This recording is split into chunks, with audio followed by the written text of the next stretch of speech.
कि प्रारंभिक कलीसिया के लोगों को याद करो।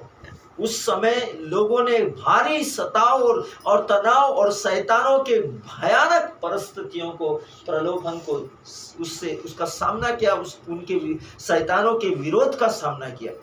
आरंभिक कलीसिया ने रोमी सम्राटों के अंतर्गत, रोमी सम्राटों के हस्तक्षेप के द्वारा तीक्ष्ण सताव को सहा, भयानक सताव को सहा। उनको भूखे सिंहों के बीच में लोगों के दलों को छोड़ देते थे और भूखे सिंहों के झुंड उनको जगह जगह से चीरता था, फाड़ता था और खाता था और उनको मार डालता था। लेकिन वे झुके नहीं, वे मर गए, लेकिन उन्होंने अपने विश्वास को नहीं तोड़ा। उन्होंने अपने विश्वास को नहीं छोड़ा। उन्होंने नहीं कहा कि हम यीशु पर विश्वास नहीं करते।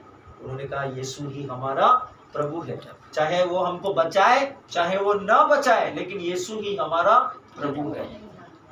परमेश्वर सर्वशक्तिमान का वचन कहता है उनको जलते हुए आग में फेंका गया, खोलते हुए तेल में डाला गया, वो रोस्ट हो गए खुशी से। वो जलते हुए आग के भट्टे में जलकर भस्म हो गए, लेकिन उन्होंने अपने विश्वास को कम नहीं किया, अपने विश्वास को खारिज नहीं किया। उन्होंने परमेश्वर पर विश्वास किया, क्योंकि वचन में प्रभु ने कहा जो मेरे कारण अपना जीवन खोएगा वो उसे पाएगा। मैं उन्हें अंतिम दिन पुनर्जीवित कर दूंगा, ये मसीह का वचन है। अंतिम दिन पुनर्जीवित कर दूंगा। लेकिन जो मेरे लिए अपने जीवन को सुरक्षित रखेगा, जो मेरे लिए अपने जीवन को सुरक्षित रखना चाहेगा, जो अपने जीवन को सुरक्षित रखना चाहेगा, वो उसको खो देगा। परमेश्वर सर्वशक्तिमान का वचन कहता है आपको और मुझको इसको समझना चाहिए। वचन कहता है वे क्रूर अत्याचारों के अधीन थे, कुछ लोगों को जीवित जलाया गया और मानव मसाल के रूप में इस्तेमाल किया गया। उनको जलाकर छोड़ दिया जाता था, जलाकर उनके ऊपर लिक्विड डालकर छोड़ दिया जाता था, आग लगाकर, मानव मसाल के रूप में।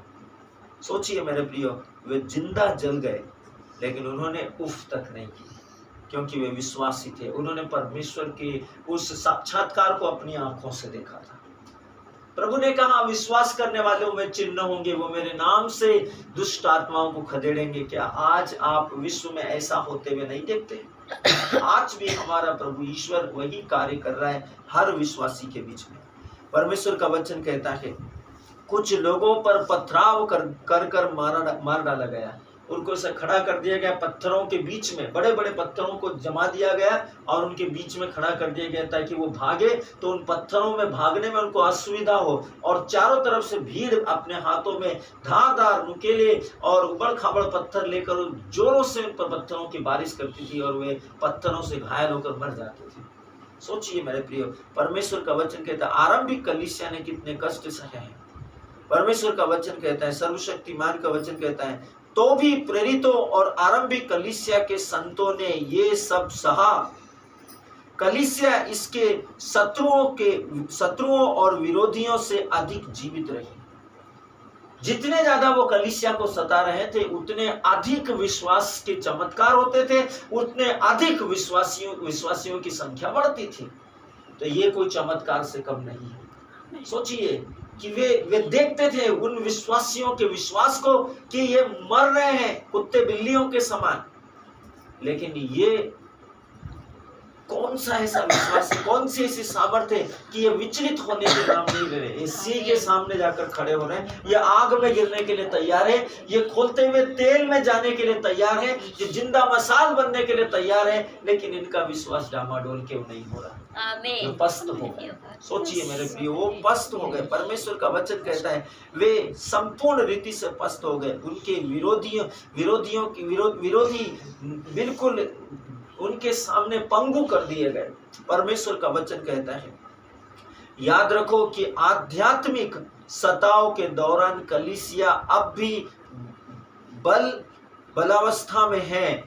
आध्यात्मिक सताव में आज भी कलीसिया सता रही है और आध्यात्मिक सताव के कारण आज भी कलीसिया के ऊपर बल प्रकट किए जा रहे हैं। आज आप देख रहे हैं मणिपुर में, आज आप देख रहे हैं विश्व के क्षेत्रों में, आज आप देख रहे हैं भारत में, आज आप देख रहे हैं संसार के कोने कोने में।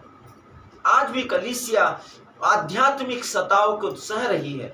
परमेश्वर का वचन कहता है, लेकिन उनकी प्रार्थनाओं और विश्वास के द्वारा यीशु का नाम इस्तेमाल करते हुए आखिरकार उन्होंने रोम पर जय पा ली।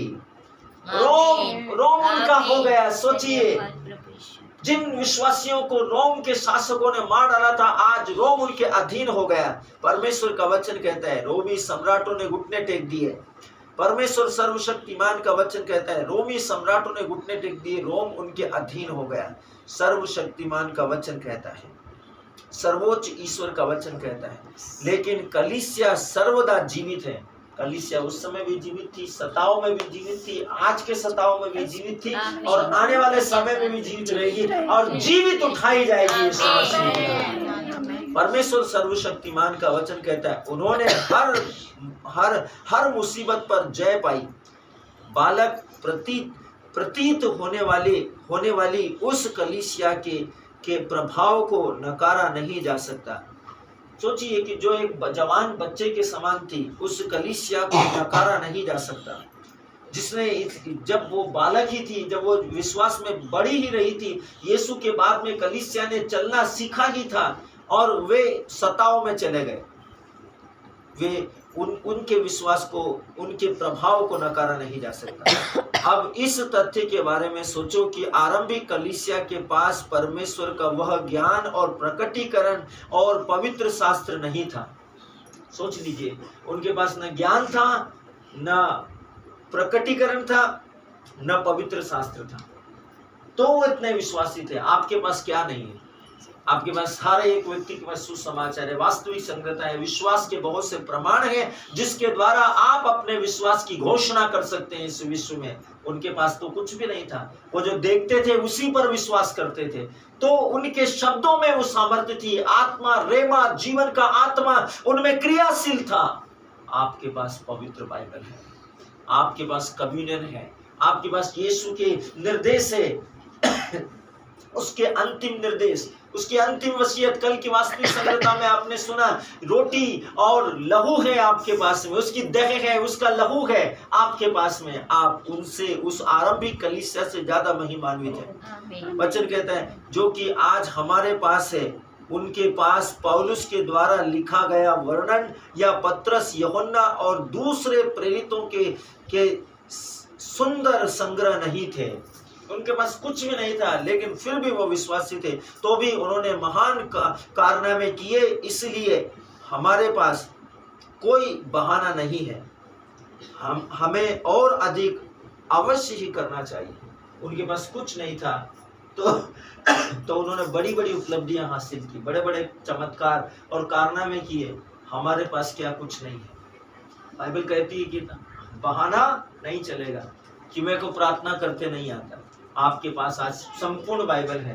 प्रेरितों ने प्रार्थना करना सिखाया है, परमेश्वर ने प्रार्थना करना सिखाया है, यीशु ने प्रार्थना करना सिखाया है, विश्वास कैसे करना चाहिए। रक्तस्रावित पीड़ित स्त्री का उदाहरण दिया गया है, कठिन परिस्थितियों में भी उसने अपने आप को विश्वास में लगाया। जैकी उसने उदाहरण दिया, यरूकी के अंधे के उदाहरण, याईर की बेटी का उदाहरण। बहुत से प्रमाणों के साथ आप खड़े हैं और आपके पास में एक परफेक्ट गाइड है जिसके द्वारा आप इस विश्व में अपने एग्जाम में सर्वश्रेष्ठ कर सकते हैं। इस विश्व में, परमेश्वर के राज्य में आप क्या नहीं कर सकते। आप सोचिए, आपके पास में बहुत कुछ है आत्मा में, इस विश्व में।